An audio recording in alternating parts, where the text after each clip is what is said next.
Hello বন্ধুরা, আসসালামু আলাইকুম। চলে আসলাম আপনাদের মাঝে নতুন আরেকটি ভিডিও নিয়ে। শীতে মুরগি কিভাবে সুস্থ রাখবেন সেই উপায়গুলো আপনাদের বলে দেওয়ার জন্য, জানিয়ে দেওয়ার জন্য আজকে আমার এই নতুন ভিডিও। তো পাশে থাকবেন। তো শীতে মুরগি সুস্থ রাখার প্রধান উপায় হচ্ছে মুরগির ঘরটা এমনভাবে ঢেকে রাখবেন যাতে করে মুরগির ঘরে ঠান্ডা কুয়াশা না ঢুকতে পারে, রাত্রে কোনো বাতাস না ঢুকতে পারে। সকালবেলার খাবারটা শীতে মুরগিকে 9টার সময় দেবেন। সকালবেলা খেতে দেবেন না, একটু দেরি করে দেবেন। আর সকালবেলায় শুকনা খাবার দেওয়ার জন্য চেষ্টা করবেন, যেমন ভুট্টার গুঁড়া, গম ভাঙা বা চাউলের খুদ যেটা বলে সেটার সাথে মিক্সড করে খেতে দিবেন। সকালবেলায় শুকনা খাবারটা খেতে দিবেন। আর অবশ্যই সকালবেলায় লেবুর রসের পানি দিবেন। উষুম উষুম গরম পানির সাথে লেবুর রস মিশিয়ে দিবেন। লেবুর রসে ভিটামিন সি, এতে মুরগির অনেক উপকার হয়। আর শীতের দিনে মুরগির শরীর থেকে ভিটামিন কমে যায়, কারণ ঠান্ডাতে মুরগি একটু দুর্বল হয়ে যায়। আর দুপুরবেলায় মুরগিকে খেতে দিবেন, ঠিক দুপুরবেলায় মুরগিকে খেতে দিবেন ভেজা খাবারটা। যে খাবারটা আমার আরেকটা ভিডিওতে আমি দেখিয়েছি কীভাবে সবজির খোসা দিয়ে খাবার তৈরি করা হয়।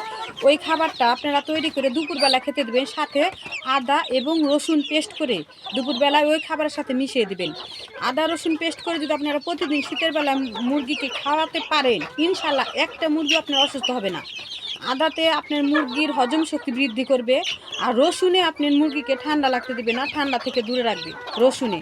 তো আদা হজম শক্তি বৃদ্ধি করে এবং রসুনে আপনার মুরগির ঠান্ডাজনিত রোগ থেকে বাঁচায়। আর পারলে কালো জিরের পেস্ট দিবেন সাথে। এটা হচ্ছে আপনার দুপুরবেলার খাবার। আর সন্ধ্যাবেলা যে খাবারটা দিবেন সেটা হচ্ছে শুকনা খাবার। আর মুরগিকে শীতে কখনো ঠান্ডা পানি দিবেন না, অবশ্যই গরম পানি, উষুম গরম পানি সবসময় ব্যবহার করতে চেষ্টা করবেন।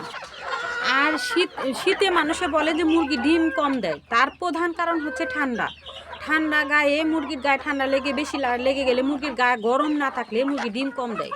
তো খেয়াল রাখবেন ঘরটা যেন বাতাস না ঢুকতে পারে। আর দুপুরবেলা সকালবেলা খাবারটা নিয়ম করে দিবেন। আর প্রধানত কথা হচ্ছে, যদি আপনার মনে হয় শীতে আপনার বা মুরগি ডিম কম দিচ্ছে, তাহলে ইসেলটা খাওয়াবেন। ইসেল বাজার থেকে নিয়ে এসে ইসেল খাওয়াবেন। তো সপ্তাহে 2-3 দিন খাওয়ালে হবে।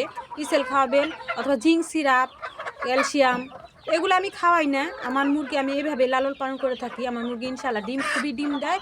এবং আমি একটা মুরগির থেকে আমার এই পর্যন্ত অনেকগুলো মুরগি হয়েছে। তা আমি শীতে মুরগির যত্নটা আলাদাভাবে নিই। আদা রসুনের পেস্ট খাওয়ালে আপনার মুরগিকে ওষুধ খাওয়ানোর কোনো প্রয়োজন হবে না। আবার একটা কথা মাথায় রাখবেন যে মুরগিকে অকারণে ওষুধ না খাওয়ানোটাই উত্তম। বেশি ওষুধ না খাওয়ানোটা ভালো। আপনি ঘরোয়া পদ্ধতিতে মুরগি পালন করলে আপনি মুরগির অসুখও কম হবে এবং মুরগির ওষুধের খরচটাও কম হবে। তো যাই হোক, আপনি চেষ্টা করবেন ঘরোয়া পদ্ধতি আমি যেভাবে বলেছি সেভাবে মুরগি পালন করতে। আজকের মতো এ পর্যন্ত। নতুন কোনো ভিডিও নিয়ে আবার আসবো। আপনাদের কোনো সমস্যা থাকলে আমাকে জানাবেন ইনশাল্লাহ। আল্লাহ হাফেজ।